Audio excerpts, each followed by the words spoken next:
Когда после продолжительного тумана снова выходит солнышко, так здорово им любоваться.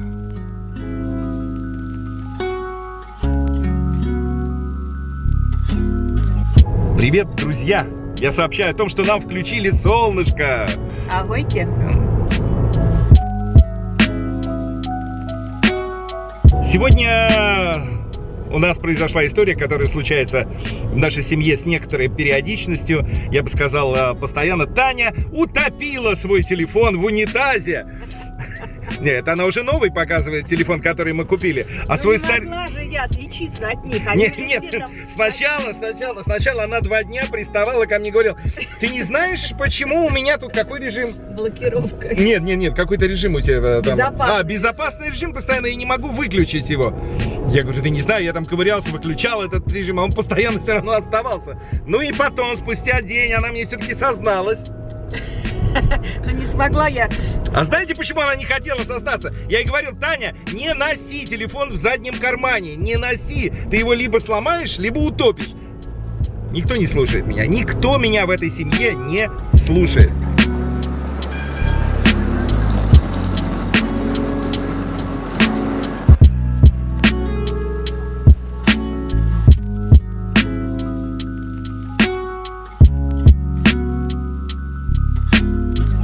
Друзья, сейчас я вам покажу вот эти вот лифты чудесные, которые здесь еще в Праге сохранились.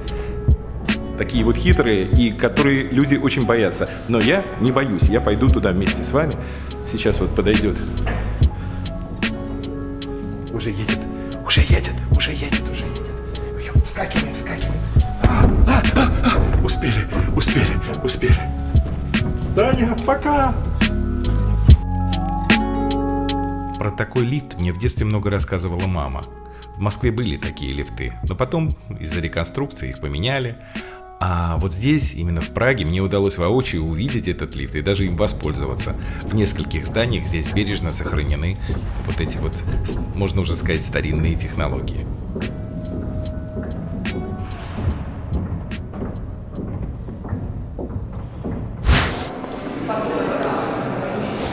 А это нормальный конь.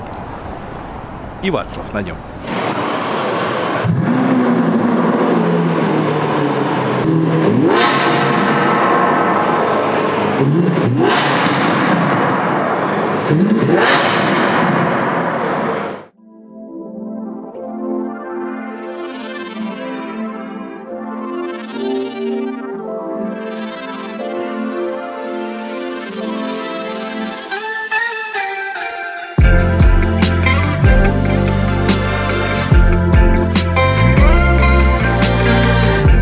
Как же мне нравится, когда в торговых центрах устраивают какие-нибудь подобные инсталляции. В данном случае это автомобили, а иногда бывает что-нибудь посвященное, например, Леонардо да Винчи, и строят всевозможные конструкции, которые он придумывал. Ну, в общем, одним словом, здорово, интересно.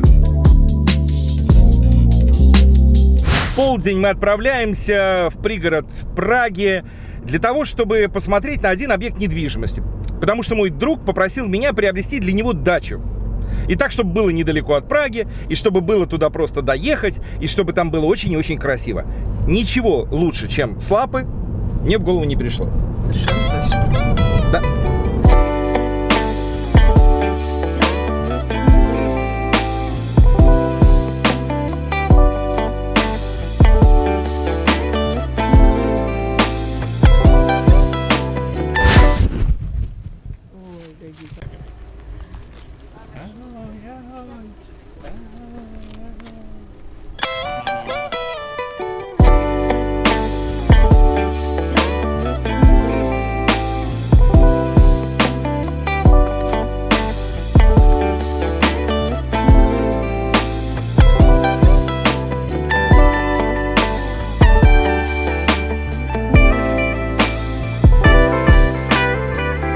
Отличный дом.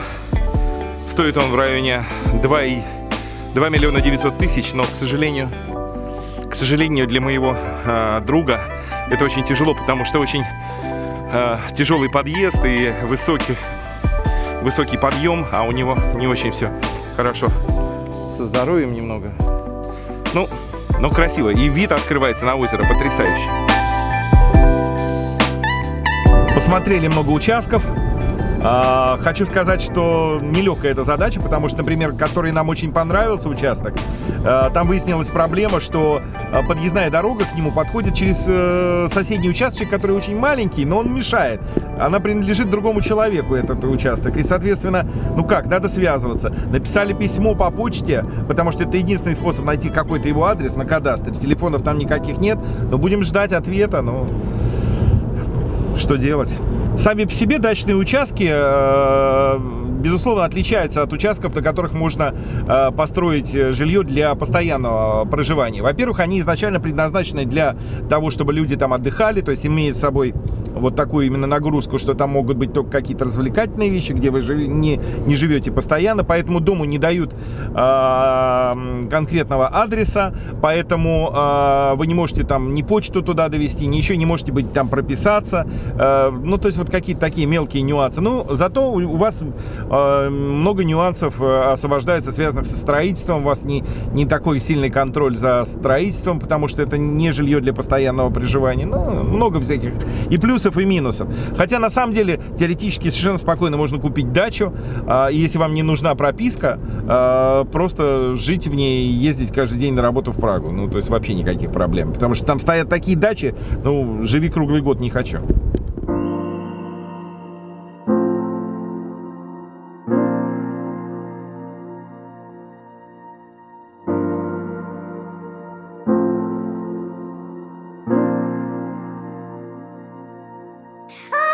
Друзья мои, ну, как видите, солнышко было недолго, пришли опять тучки. А мы вот с Таней сейчас едем как раз вот и обсуждаем, зачем Тане зубы мудрости.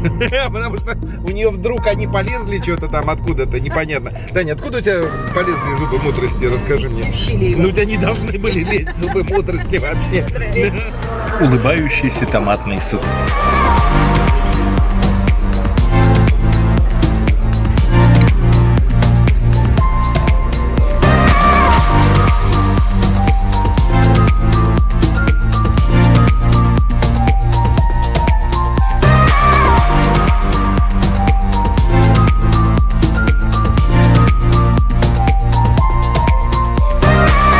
Сейчас от обедов отправляемся по делам в пражский район Винограды.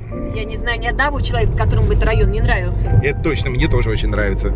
И мне.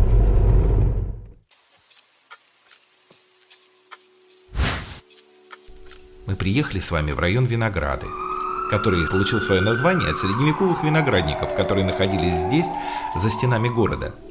Ведь только в 1922 году Винограды стали Пражским районом, а до этого это был самостоятельный город.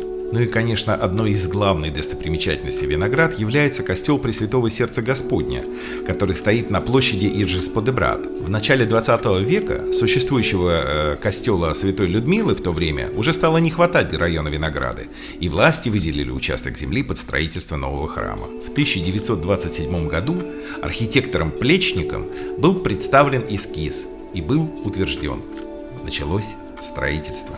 А сейчас этот костел является памятником ЮНЕСКО, входит в список самых грандиозных сооружений в истории человечества и обладает одними из самых больших часами в Европе.